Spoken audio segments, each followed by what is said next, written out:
Welcome to Democracy Now!, democracynow.org, the War and Peace Report. I'm Amy Goodman.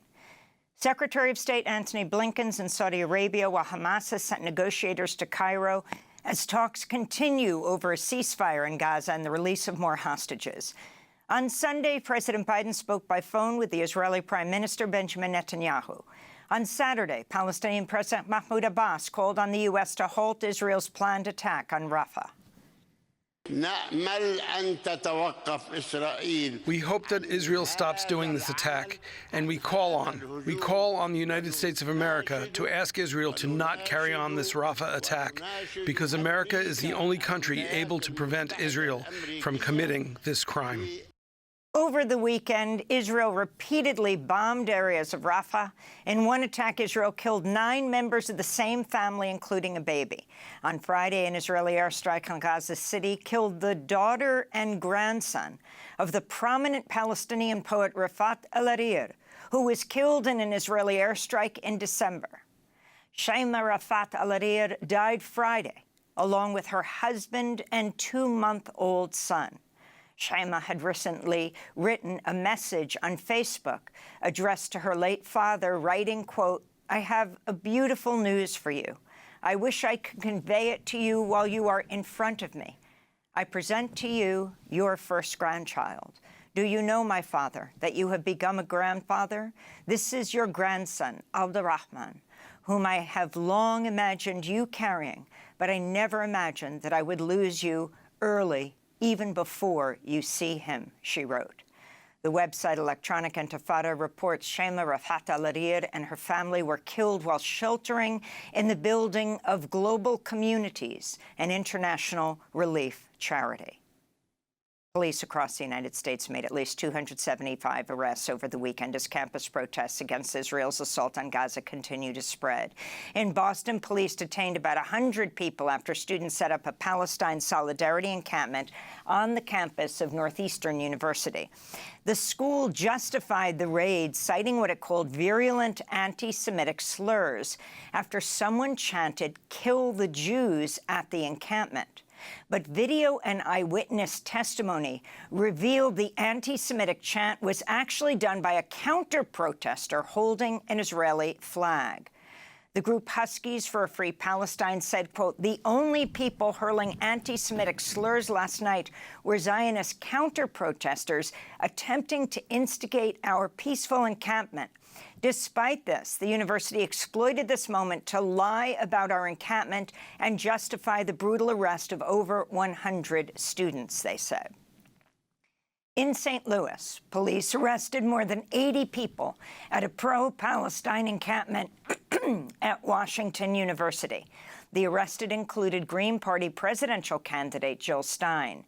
At Arizona State University, police made around 70 arrests on Friday as they broke up an encampment on Alumni Lawn. At Indiana State University, state police arrested 33 people Friday as they broke up an encampment on the Bloomington campus. Despite the police crackdown, campus encampments continue to spread, including at CUNY, the City University of New York. Today we have an encampment in City College, City University of New York, and we are demanding that CUNY divests and be transparent with the investment. And we are demanding that students, workers of CUNY cannot be harassed, cannot be doxxed for standing up for Palestine. On Saturday, protesters rallied outside the White House Correspondents Association dinner in Washington, D.C. Protesters staged a die-in to honor the more than 140 journalists killed in Gaza during Israel's assault. Protesters screamed, "Shame on you," as journalists dressed in black tie attire entered the Washington Hilton. Code Pink co-founder Medea Benjamin was violently thrown out of the hotel as she attempted to hold up a sign reading, "100 members of the press killed in Gaza." I was standing here quietly with this sign and got so roughed up by the security and thrown out of the hotel. It's quite ironic because tonight was all about press freedom, and it seems like standing here with the sign is something that's a lot worse than 100 journalists in Gaza being killed. During his remarks at the White House Correspondents' Dinner, President Biden made no mention of Gaza, but he repeatedly criticized Donald Trump, who he called Sleepy Don, after the former president repeatedly fell asleep during his criminal trial in New York. The U.S. State Department's decided against placing sanctions on the Israeli military, despite a finding that 3 Israeli units had committed, quote, gross human rights violations, unquote, against Palestinians in the occupied West Bank prior to October 7th. Last week, there were press reports that the Biden administration was preparing to impose sanctions on Netze Yehuda, an ultra-Orthodox Jewish battalion, but the administration has since reversed course. In other State Department news, Reuters is reporting some senior officials within the department have advised Secretary of State Blinken that Israel's not using U.S.-supplied weapons in accordance with international law. In a memo to Blinken, the officials cite the, quote, unconscionably high levels of civilian harm and Israel's, quote, killing humanitarian workers and journalists at an unprecedented rate, unquote. In related news, the New York Times reports the Israeli government fears the International Criminal Court may soon issue arrest warrants for senior Israeli officials, including Prime Minister Benjamin Netanyahu, over the war on Gaza and for Israel's blocking of humanitarian aid.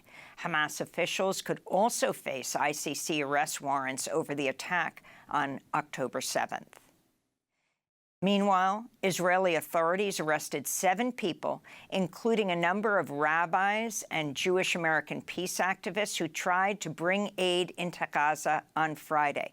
We'll speak with the Israeli-American author Ayelet Waldman and Rabbi Alyssa Wise. Both were arrested Friday on the Gaza border.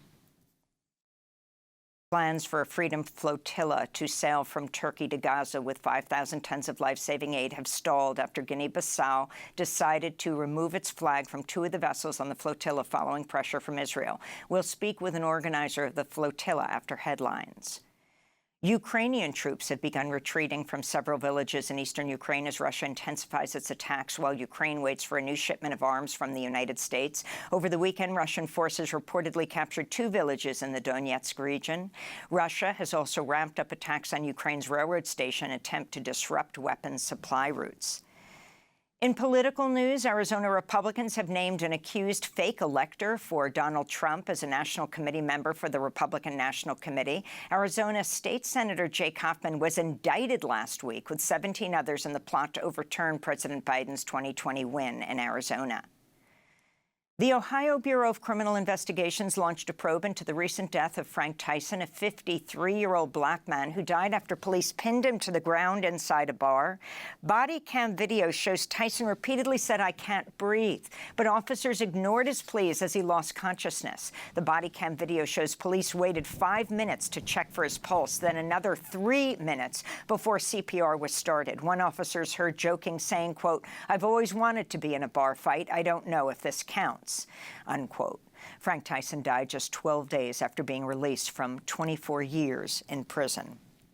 In Colorado, former paramedic Jeremy Cooper has been sentenced to 4 years of probation with 14 months of work release after he was found guilty of criminally negligent homicide in the 2019 death of Elijah McClain, the 23-year-old black man who was walking home from the store when he was tackled by police, placed in a carotid hold, and later injected with ketamine. In March, another paramedic, Peter Kuchiniak, was sentenced to 5 years in prison for his role in McClain's death. And in Australia, thousands of people took to the streets in nationwide protests demanding an end to gender-based violence. The rallies come amidst a wave of violent crimes against women, including a mass stabbing in Sydney earlier this month, where 5 out of the 6 fatal victims were women. Prime Minister Anthony Albanese addressed the crowd, calling the situation a national crisis and an epidemic. This is Natalie, one of the demonstrators. I think the government needs to declare this devastating thing that's happening to women as a national emergency. Enough women have died, 26, and it's really, really upsetting. I think we're human. We shouldn't be getting killed. And those are some of the headlines. This is Democracy Now!, democracynow.org, The War and Peace Report. I'm Amy Goodman.